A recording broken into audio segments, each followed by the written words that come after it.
is a taste in here that you cannot find in other vegetables. And the more you eat, the more it's become tasty, and you keep on, asking for it. What this farmer in Hawaii is talking about is not a vegetable. It's a tree. And while Vicky Domingo says it has an unusual flavor, there's more to this tree than meets the taste buds.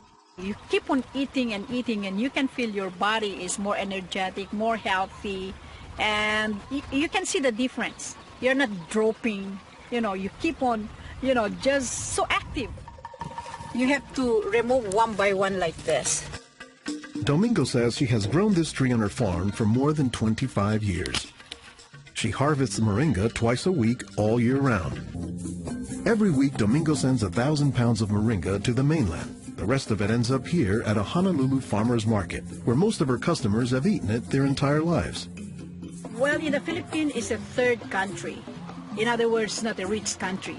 We cannot afford to go to the doctor for medicinal purposes, so we use this in our daily lives so we can have more energy, more vitamins to supplement our daily nutrition in our body. The tree is called moringa, or as the Filipinos call it, marunggay. Dr. Will McClatchy is an ethnobotanist at the University of Hawaii. He studies the ways that humans interact with plants. Domingo says there are many nutritional and medicinal uses for moringa. All parts of the tree are usable, from the roots to the stem, to the leaves, to the flowers, and to the pod. The roots, you can use that as a tea.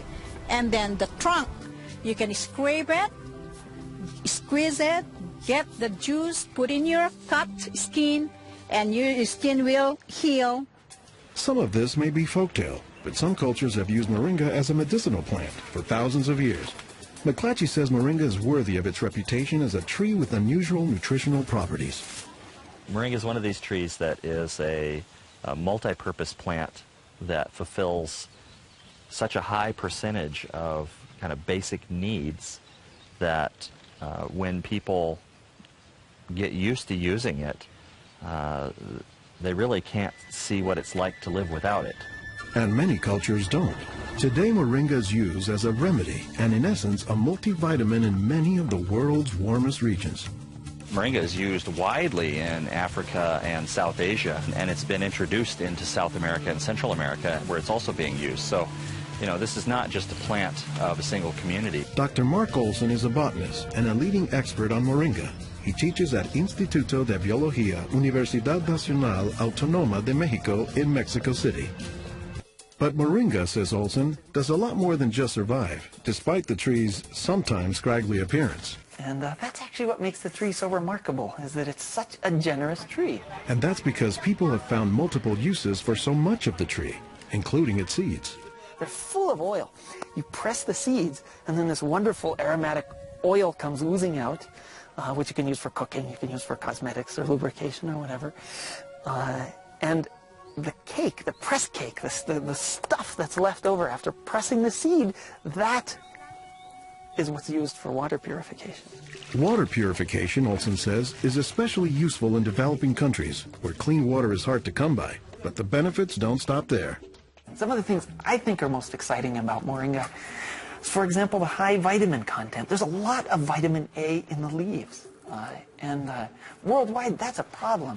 A lot of people have problems in development of their eyes because they don't have enough vitamin A.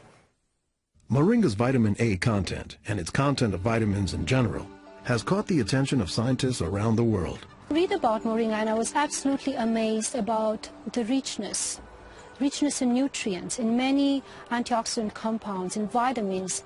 Dr. Monica Marcoux is a pharmacologist who has studied many plants. She has done extensive research on moringa and says it has significant nutritional potency. This subject is one of the topics of her recently published book, Miracle Tree. To me, it was just a natural pathway from my scientific background and my love for trees to writing this exciting book on one of the most exciting and extraordinary trees of our world.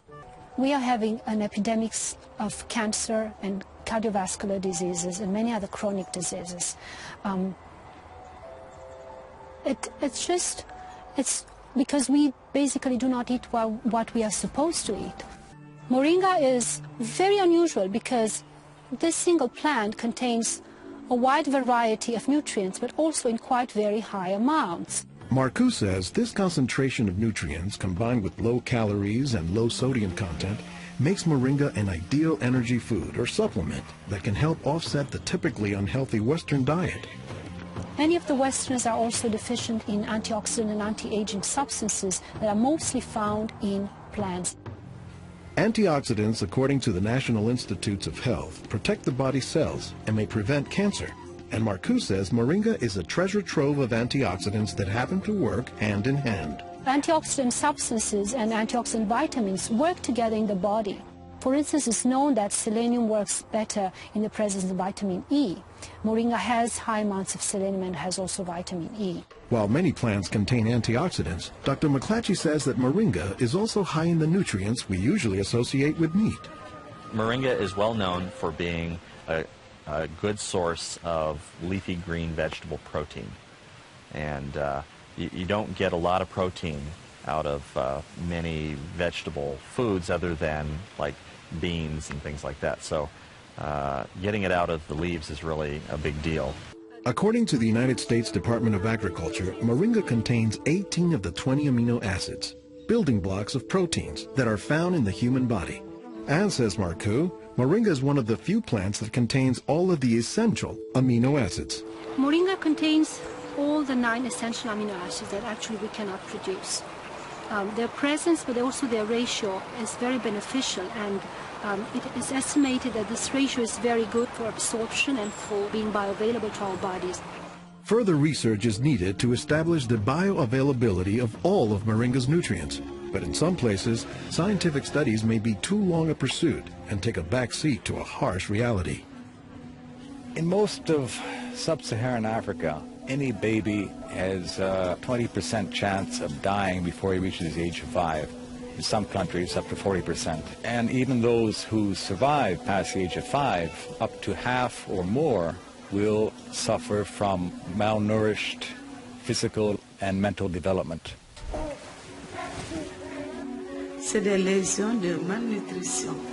These are lesions caused by malnutrition around the neck and around the waist.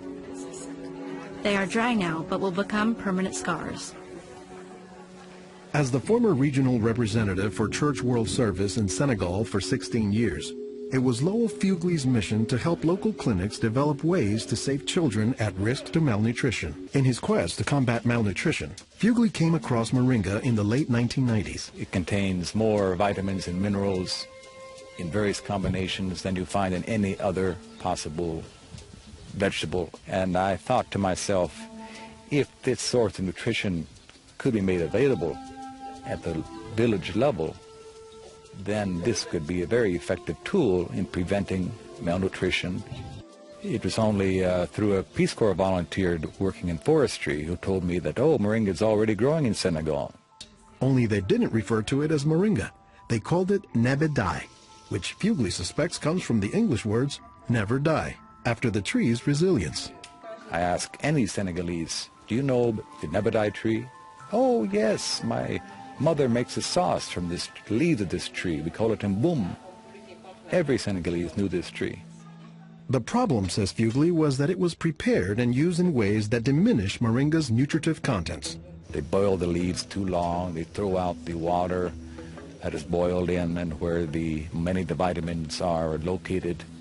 And so they lose a lot of the benefits that the leaves could provide. So Fugley went to work. Healthcare workers learned to grow their own moringa trees, dry the leaves, and pound them into powder, maintaining all the nutrients.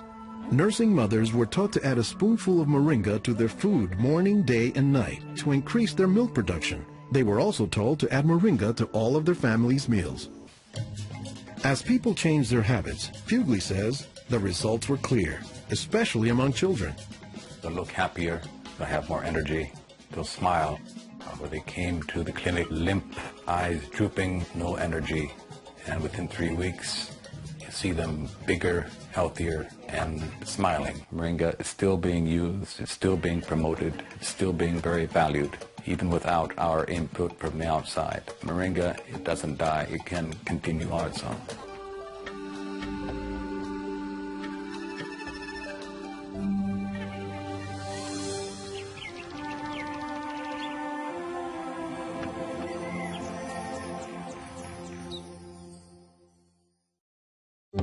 you.